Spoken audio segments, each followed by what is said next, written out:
ওনার তো পেটে ডায়রিয়া হতে পারে, আমাশয় হতে পারে, জন্ডিস হতে পারে, আরো ভয়াবহ রোগ হতে পারে।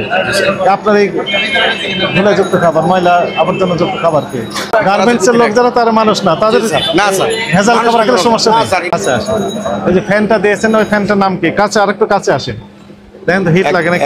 এক্সজস্ট ফ্যান হিট লাগে না? জি স্যার। তাহলে দিনের পথচারী তাদের তো সমস্যা হচ্ছে, তা আপনি অন্য সমস্যা তো সৃষ্টি করতে পারবেন না। উপর দিকে দেন, উপর দিকে দেন, উপরে চলে যাক, তাই না? এর তো মানুষের ক্ষতি হচ্ছে, তাই না? ক্ষতি হবে। আর এখন আমাকে বলেন, এদিক দিয়ে অনেক লোকজন যাতায়াত করে, রিক্সা যাতায়াত করে, মোটরসাইকেল যাতায়াত করে, হাজার হাজার মানুষ যাতায়াত করে, তাই না? যানবাহন যাতায়াত করে, ধুলাবালি উড়ে না? না উড়ে। তো ধুলাবালির রেখে দিয়েছেন, সবগুলো তো ধুলাবালি এই খাবারের উপর। কি চমৎকার খাবার! এই খাবারের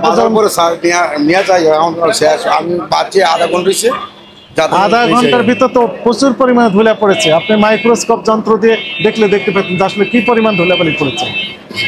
এগুলো যদি খাবেন, ওনার তো পেটে ডায়রিয়া হতে পারে, আমাশয় হতে পারে, জন্ডিস হতে পারে, আরো ভয়াবহ রোগ হতে পারে। আপনার এই ধুলাযুক্ত খাবার, ময়লা আবর্জনাযুক্ত খাবার খেয়ে। স্যার আমি সাতাশটা বাইজে বিক্রি করি, এখন আপনি যখন বলছেন স্যার আর এটা খোলা বিক্রি করবো, কোথায় থাকবে তাহলে? এটা গ্লাসের বানাইছিলাম স্যার, ওটা সেটা কোথায়? র‍্যাক সিস্টেম হবে, র‍্যাক। জি, র‍্যাকের ভিতরে থাকবে, বাইরে থেকে দেখা যাবে, ধুলাবালি পড়বে না।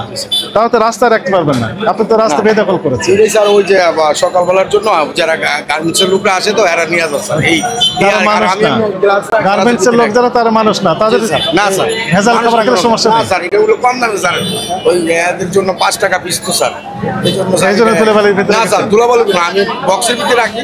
এখন ইয়াদের জন্য খুলে গার্মেন্টসের কর্মীদের আমাদের সুরক্ষা দেওয়ার দায়িত্ব আপনার আমার। জি স্যার।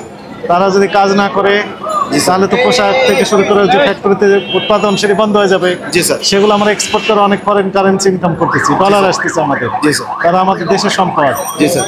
তাদেরকে সুরক্ষার দায়িত্ব আপনার আমার সবার। ঠিক আছে। তাদেরকে ভালো খাবার দিতে হবে। কথা বুঝতে পেরেছেন? জি স্যার। তাহলে এটা এখন সরিয়ে নেন, 10,000 টাকা জরিমানা লেখেন। এগুলো আর করতে পারবেন না, যা করেছেন করেছেন। আপনাকে 15,000 টাকা জরিমানা করা হলো। 15,000 টাকা লেখেন।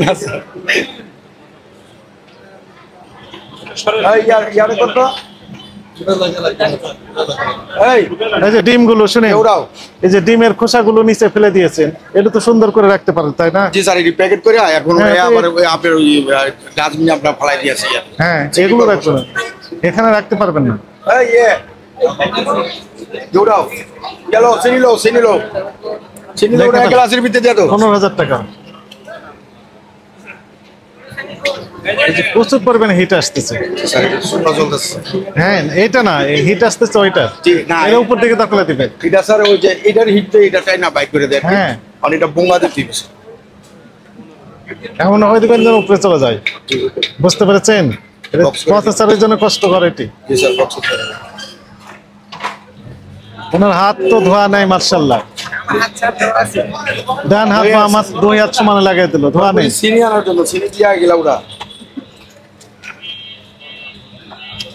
আমরা যে কোনো সময় আনএক্সপেক্টেড ভিজিট দেব, আবার যদি এগুলো থাকে তাহলে আপনাকে আবার এগুলো থাকবো না, গ্লাস সর্বোচ্চ দণ্ড দেওয়া হবে। ঠিক আছে স্যার, আমি আপনার আজকে বিকালে আপনার গ্লাসে আনালাম, নামাই দিচ্ছি গ্লাস, আপনি ইয়া করে গ্লাসে এখন বাসা থেকে হাত ধুয়ে আসছে সে। না স্যার, এখানে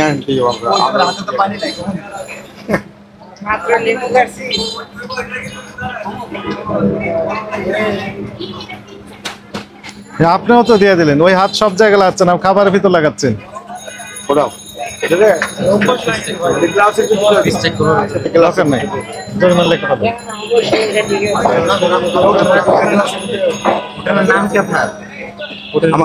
আমার নাম হাবিব হোটেল। হাবিব হোটেল।